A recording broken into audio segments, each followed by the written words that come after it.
教授每天都要往女孩嘴里塞满珍珠，再让她字正腔圆地朗诵。可女孩刚一开口，汤圆大的珠子就滑进了胃里。I swallowed one. Oh, it doesn't matter. I got plenty more. Open your mouth. One. 谁能想到这场毫无人性的教学，却只是源于两个老男人的打赌。他们要让这个社会底层的女孩脱胎换骨，成为一个名媛。这是奥黛丽·赫本的经典作之一。窈窕淑女，她一改往日优雅的公主形象，成了个灰头土脸的贫民窟卖花女。伊丽莎不仅衣衫褴褛，还总是冒着粗鄙的话。一场大雨将她与这些上流社会的人困在一起。而身为语言学教授的希金斯自然受不了女孩糟糕的口音，认为她就是在侮辱正宗的伦敦英语，而自己有办法让她变得更好。到时候什么体面的工作她都可以随便选，根本不会像现在一样狼狈。 I could pass you off as the Queen of Sheba.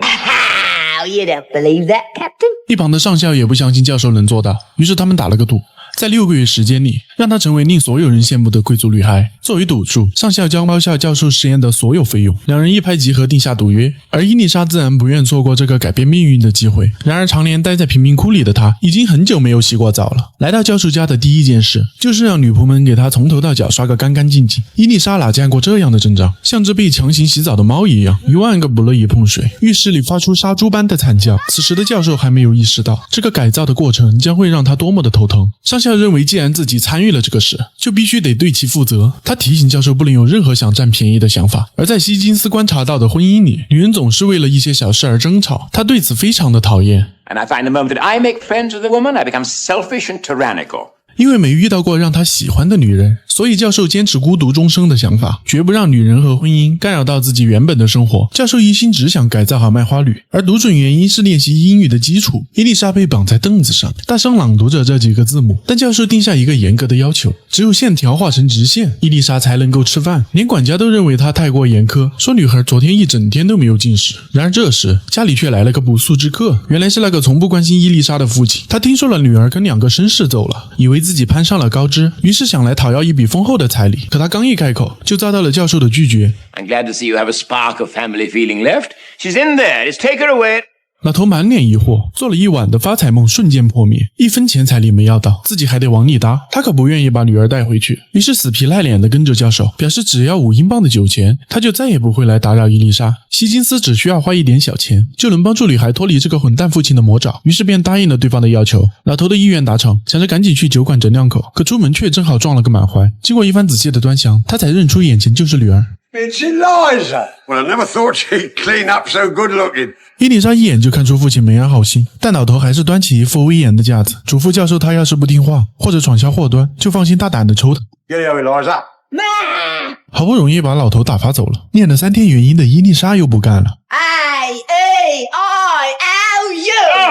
A-E-I-O-U. 他觉得这太过枯燥，能不能换点有意思的方法？希金斯想了许多的点子，无论是教学与音乐相结合，还是往嘴巴里塞满珠子。训练了不少的日子后，他的进步却始终微乎其微。于是教授又搞了台设备，只要发出哈气音，就能让火苗高高窜起。伊丽莎对这个玩意儿很感兴趣，很快就让她深陷其中。可没过多久，她就被一旁的镜子吸引了注意，手中的纸也被火焰点燃，差点让教授的房子遭了殃。希金斯感到非常的头疼，他从未遇到过这么难教的学生，而伊丽莎也是同样的难受，每天从早练到半夜，她的情绪接近崩溃。或许是否极泰来，伊丽莎发自内心的抱怨，发音竟出奇的标准。 I think she's got it. I think she's got it.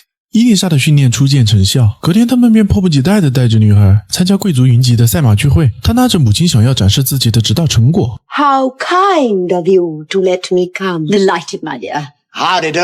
How do you do? 伊丽莎用标准的伦敦口音与在场的上流人士们相互交流，甚至还引起了富家子弟的兴趣，主动靠近与女孩聊天。她伪装得很不错，没有任何一个人看出破绽。等到赛马比赛开始，在场众人都优雅地观看，唯独伊丽莎被飞驰的骏马勾起了激动的心情。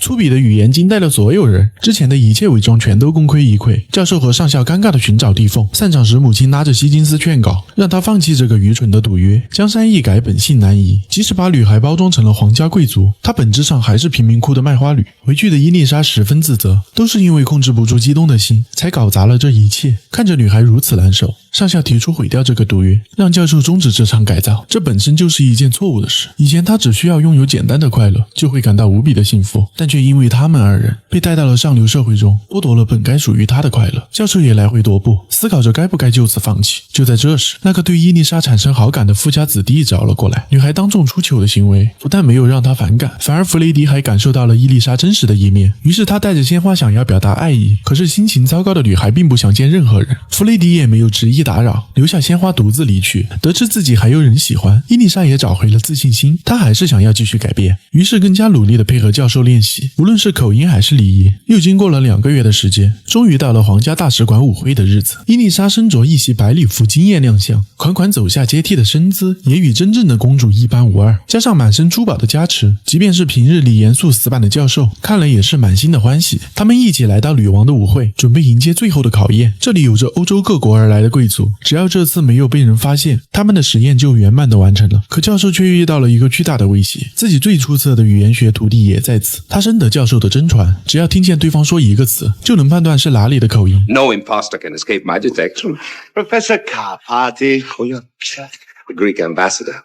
看到徒弟有着完全不逊色于教授的能力，上校十分担心会被揭穿，嘱咐教授的母亲紧盯着那个卷毛，只要他一靠近伊丽莎，他们几人立马上去干扰。而女孩格外受人欢迎，不免引起了一些贵妇的嫉妒，特意叫来徒弟，让他一定要弄清楚对方的身份。好在女王恰巧此时登场，为女孩暂时化解了危机。伊丽莎的优雅吸引了所有的人，连女王也忍不住夸赞。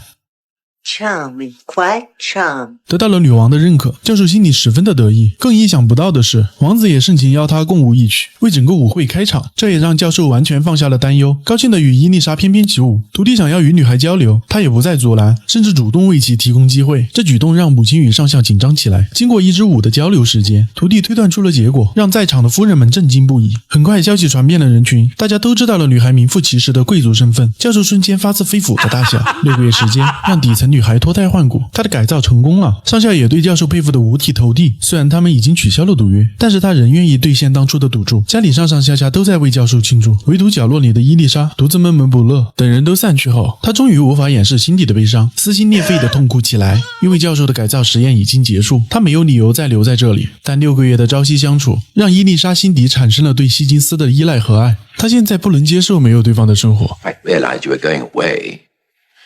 You might marry, you know.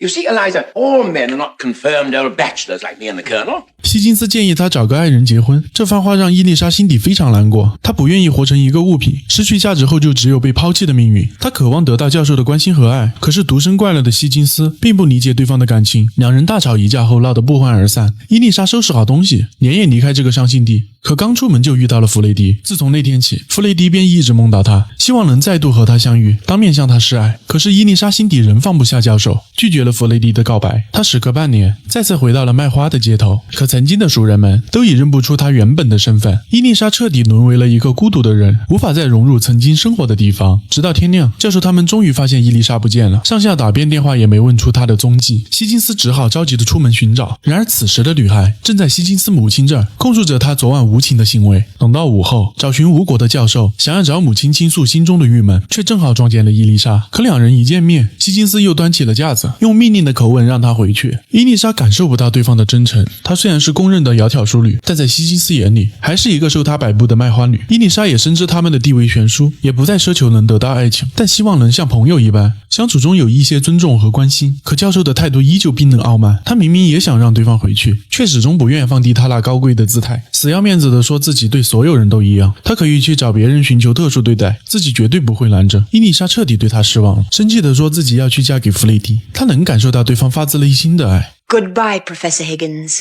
You shall not be seeing me again.